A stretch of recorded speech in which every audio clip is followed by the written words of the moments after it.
शानदार हिंदी पॉडकास्ट सुने earshot.in पर और डाउनलोड करें एयरशॉट ऐप भी।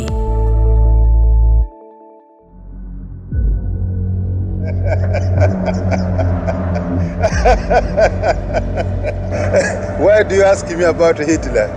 The Hitler's problem is now past tense. Now we are looking forward for the future. अभी आपने जो हंसी सुनी वो हंसी एक ऐसे आदमी की है जिसने अफ्रीका के एक छोटे से देश पर जुल्म की हुकूमत की और जो डर और भय का दूसरा नाम बन गया। उसकी करतूतें ऐसी थीं कि दुनिया एक बार को हिटलर को भी भूल गई। ईयरशॉट ओरिजिनल्स पर मैं हूं सौरभ और आप सुन रहे हैं तानाशाह। आज मैं आपको एक ऐसे तानाशाह के बारे में बताऊंगा जिसने अपने विरोधियों को जिंदा मगरमच्छों के हवाले कर दिया, यहां तक कि कई बार अपने पॉलिटिकल ओपोनेंट्स को मरवा के उनका मांस तक खाया। एक हिंसक प्रवृत्ति का आदमी जिसके दोस्तों में मुअम्मार गद्दाफी और यासिर अराफात भी शामिल थे। यूरोपियन हुकूमतों से आज़ादी के बाद छटपटाते अफ्रीकी देशों के लिए इस आदमी ने तानाशाही की और मनमानी की ऐसी शुरुआत की कि इसको देखकर आने वाले कई सालों तक अफ्रीकी देश सन की तानाशाहों के जुल्म के साए में पलते रहे। फील्ड मार्शल ईदी अमीन 1971 में युगांडा का राष्ट्रपति बना, या कहिए कि खुद को राष्ट्रपति उसने घोषित कर दिया। उसके बड़बोलेपन से ज्यादा बड़ी पहचान थी उसका मस्खरापन, लेकिन उस मासूम खुशमिजाज चेहरे के पीछे छुपा था एक बेहद खतरनाक हैवानियत का चेहरा जिसने युगांडा में बर्बरता और क्रूरता का ऐसा खेल रचा जिसे दुनिया के इतिहास से कभी मिटाया नहीं जा सकेगा।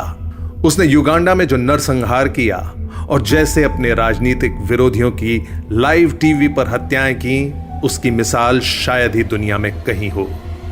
पर सवाल यह है कि एक तानाशाह होता क्या है, उसकी मानसिकता, उसकी जहनियत उसे ऐसा कैसे बना देती है। इसके लिए साइकियाट्रिस्ट डॉक्टर संजय चुग बताते हैं। जो ह्यूमन बींग्स होते हैं, नॉर्मली हम कहेंगे कि ह्यूमन बींग्स की एक नॉर्मल पर्सनालिटी होती है जिसके कई ट्रेट्स होते हैं उनकी पर्सनालिटी के, जो उनको अलाउ करते हैं बाकी लोगों के साथ हार्मोनियसली जीने के लिए।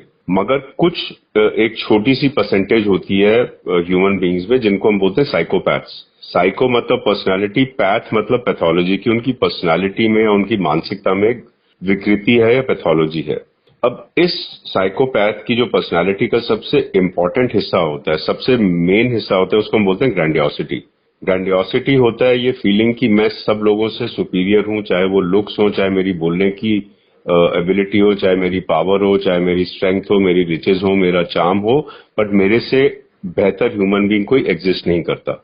एंड अबव ऑल उनकी एक लिमिटलेस सी एपिटाइट होती है पावर के लिए। They are power hungry people. ये बिल्कुल क्लासिकल पैटर्न्स हैं इनके जो मानसिकता के। ये सब जो है जो डिक्टेटर्स दुनिया में जब भी हुए हैं उनकी ये बहुत ही कैरेक्टरिस्टिक सी ट्रेट्स हैं जो हम देखते हैं। उसने युगांडा में जो नरसंहार किया और जैसे अपने राजनीतिक विरोधियों की लाइव टीवी पर हत्याएं की, उसकी मिसाल शायद ही दुनिया में कहीं हो। चेतावनी के तौर पर उसने अपनी बीवी के टुकड़े टुकड़े करवा दिए और अपने ही कैबिनेट के मंत्रियों के सर काट के अपने फ्रिज में रखे। अपनी पावर का इस्तेमाल करके लोगों के सर हथौड़े से तुड़वाकर उनकी फोटोज रखना ईदी अमीन का शौक था। उसके 7 साल चले शासनकाल में 5 लाख के करीब लोगों की हत्याएं हुई और युगांडा की अर्थव्यवस्था मिट्टी में मिल गई, इतना कि युगांडा की नदियों का पानी खून से लाल हो गया। 19वीं शताब्दी के शुरुआती दौर में अफ्रीका का एक खूबसूरत देश युगांडा ब्रिटिश सरकार के अधीन था। रिकॉर्ड्स कहते हैं कि ईदी अमीन का जन्म साल 1924 या 25 में युगांडा की काकुआ कम्युनिटी में हुआ था। जब अमीन 5 साल का था तो उसके पिता उसे और उसकी मां को छोड़कर चले गए। मां ने ही अमीन को पाल पोस कर बड़ा किया। ईदी अमीन जब हाफ पैंट से फुल पैंट में आया तो कहते हैं फुल पैंट भी उसे छोटी पड़ने लगी। अमीन 6 फुट 4 इंच लंबा और इस धरती पर अपना 350 पाउंड यानी करीब 160 किलोग्राम का वजन डालकर चलता था। लोगों की माने तो अमीन का अगर एक मुक्का किसी को पड़ जाता था तो वो इंसान सीधा खड़ा नहीं हो सकता था। बताते हैं ईदी अमीन के हाथ एक एवरेज आदमी के मुंह के साइज से भी बड़े थे। अच्छे अच्छे बॉक्सर्स को ये एक ही मुक्के में सुला दिया करता था। I do both politics and sports. Even the tactics I use in sport by knocking out people I use in politics also. In Europe they thought that Africa cannot think themselves. But I think you find that in modern Africa today, we the leader of modern Africa, we are better today in politics as a European politicians. अपने शुरुआती दौर में जबकि Uganda Britain के अधीन था, उस वक्त कहते हैं अमीन आर्मी में खानसामा यानी कुक के तौर पे भर्ती हुआ। लेकिन अपनी ऊंची कद काठी के चलते यह लाइट हैवीवेट बॉक्सिंग चैंपियनशिप में पार्टिसिपेट करने लगा। 9 साल तक लगातार युगांडा का बॉक्सिंग हैवीवेट चैंपियन बना ईदी अमीन। शरीर से जितना मजबूत था उतना ही दिमाग से चालाक। ईदी अमीन ना तो फॉर्मली एजुकेटेड था और ना ही उसे पढ़ने में कोई दिलचस्पी थी, पर वो एक बहुत काइया और स्ट्रीट स्मार्ट इंसान था। अपनी मौका परस्ती और भोली सी मुस्कान के साथ उसने ब्रिटिश आर्मी के ऑफिसर्स को खूब लुभाया, इतना कि ब्रिटिशर्स ने एक चौथी फेल ईदी अमीन को deputy commander of the armed forces बना दिया। लेकिन ईदी अमीन की पावर की भूख डेप्यूटी कमांडर की पोस्ट से शांत नहीं होने वाली थी। चालाक दिमाग में महत्वाकांक्षाएं बहुत बड़ी थी। I am very tough, yes, and I will never give up. If I wanted to do something, I will never change my mind. Toughness is good because the people respect you, and tough man is a quality which you can find for the high command, because when he gives order, they know that order is given by the strong man and must be obeyed. That is very important. 1972 में Uganda के president और ईदी अमीन के superior officer Milton Obote Commonwealth Nations की एक conference attend करने Singapore गए। Obote को इस दौरान मालूम पड़ चुका था कि ईदी अमीन भ्रष्टाचार के तमाम मामलों में लिप्त है और तख्ता पलट करने की तैयारी में है। ओबोटे ने ईदी अमीन को गिरफ्तार करने का पूरी तरह मन बना लिया था, पर सिंगापुर जाने से पहले ओबोटे को इस बात की भनक नहीं पड़ी कि ईदी अमीन का खुद का रिश्तेदार आइजैक मालियामुंगू सरकारी दफ्तर में ही काम करता है। मालियामुंगू को जैसे ही मिल्टन ओबोटे की इस योजना का मालूम पड़ा कि वो ईदी अमीन को गिरफ्तार करने वाला है, उसने फौरन ये बात ईदी अमीन तक पहुंचा दी।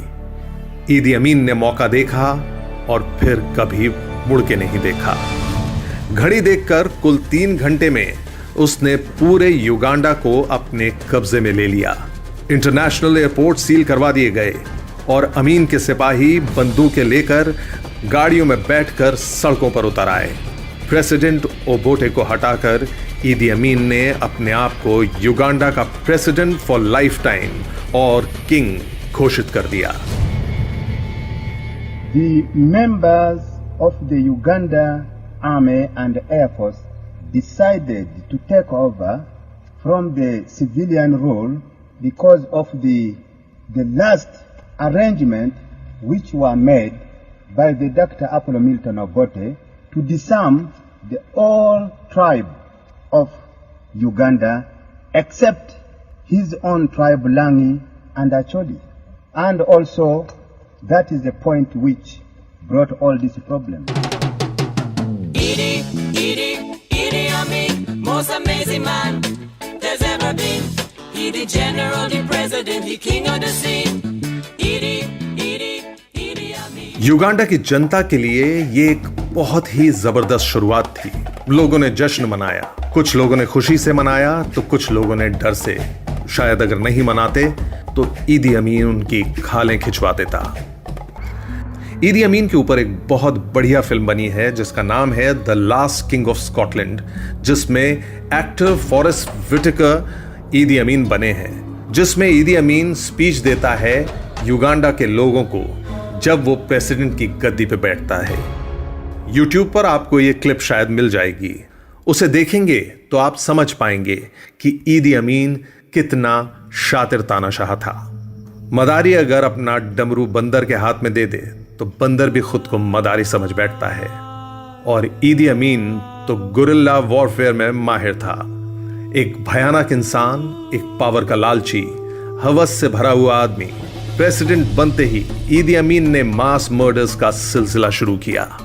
उसने पिछले प्रेसिडेंट ओबोटे के सपोर्टर्स और अपने ऑपोजिशन में जो कोई भी था या उसके खिलाफ जो कोई हो सकता था, उन सबको मारना शुरू कर दिया।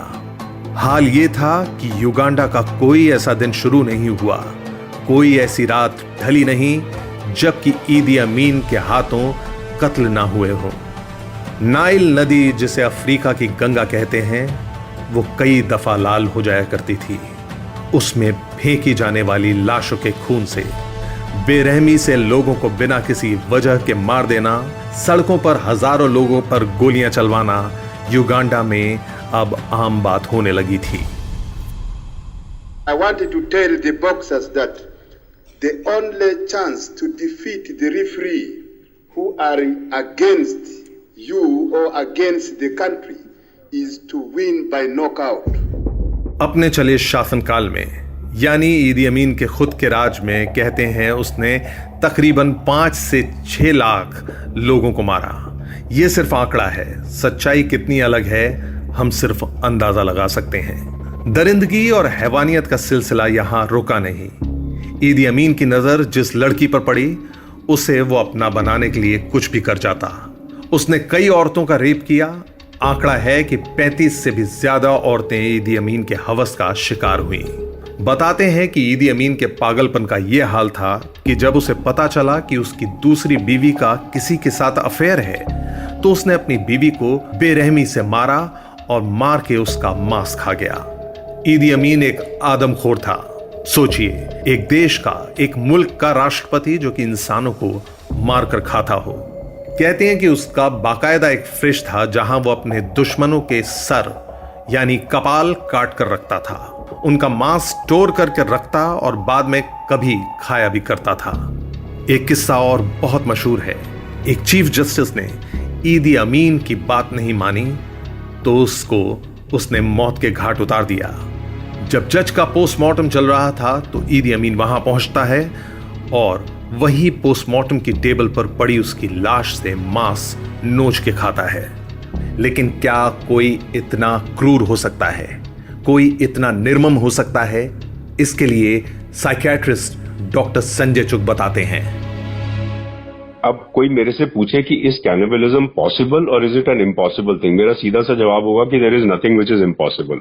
एक्चुअली स्पीकिंग, ये तो अब हम human beings have become social animals, तो हमारे को लगता है ये तो बहुत घिनौनी सी चीज है। बट शुरू के टाइम में एक ह्यूमन बीइंग दूसरे ह्यूमन बीइंग को खा ले, एक जानवर अपनी स्पीशीज के दूसरे जानवर को खा ले, as a means of self preservation, there was nothing abnormal in this.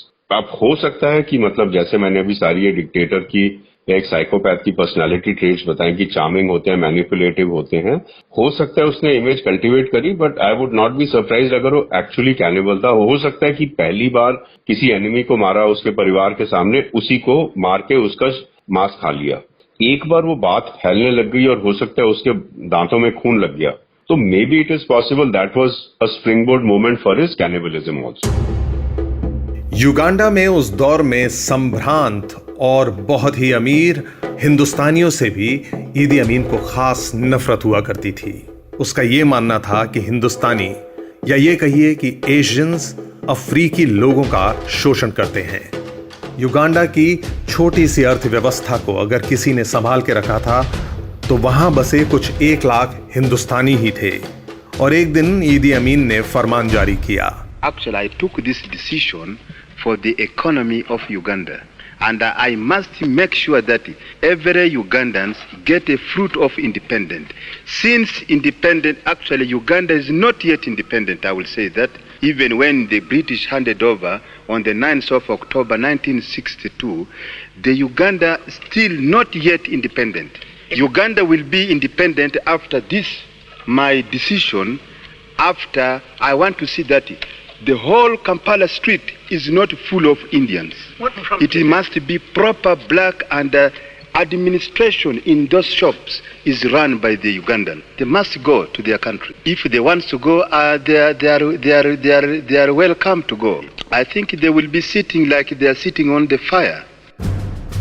अपने स्टेटमेंट में ईदी अमीन ने कहा था, हिंदुस्तानियों 90 दिन हैं तुम्हारे पास, 2 सूटकेस में जितना सामान भर सकते हो भरो और निकलो यहां से, वरना तुम्हें मालूम पड़ेगा कि आग पर बैठकर कैसा लगता है।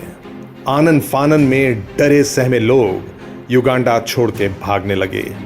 अपना बसा बसाया कारोबार, घर बार छोड़कर सभी भारतीयों को वहां से निकलना पड़ा।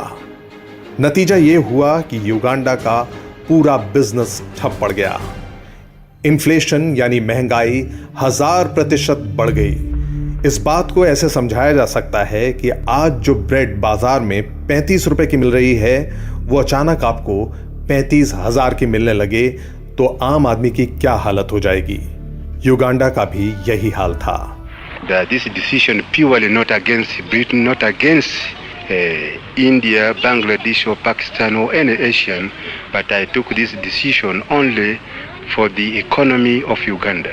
I am not going to change my mind. I think I've told them, and also I have directed the troops that they must not harm any Asians. They must protect the Asians until they go to Britain or Bangladesh, Pakistan or India.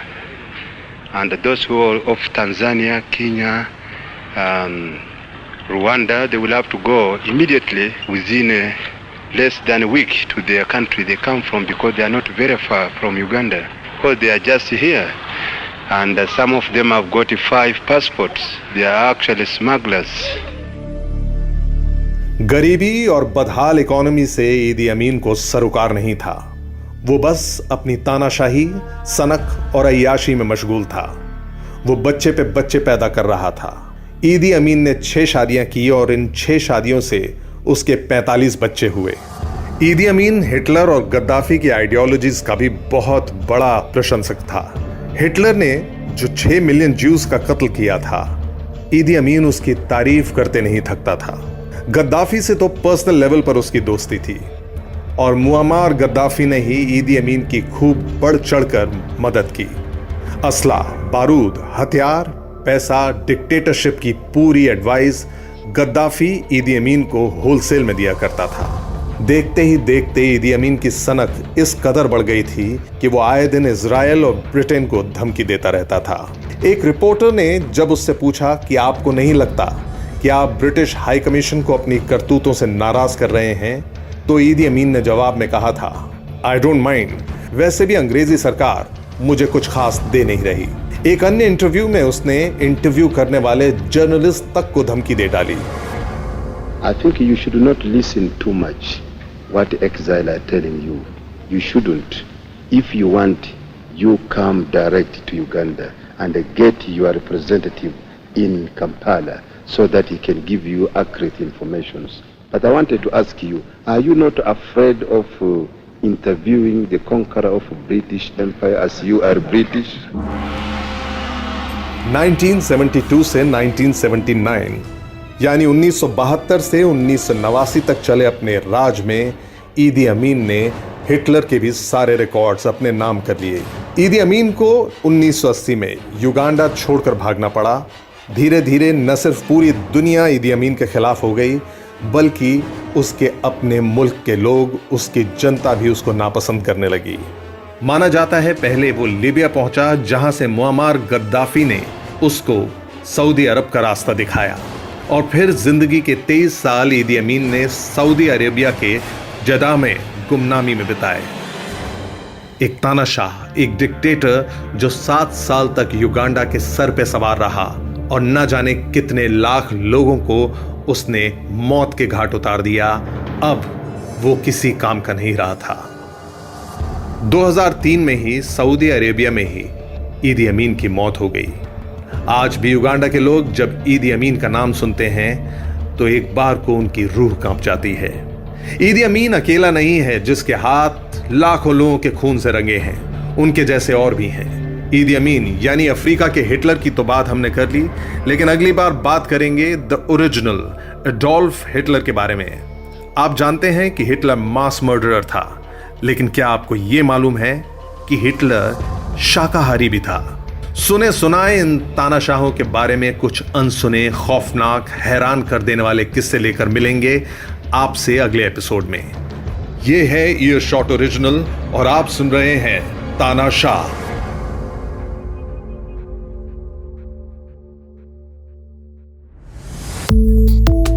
शानदार Hindi podcast सुने earshot.in पर और download करें earshot app भी। Earshot, here and now.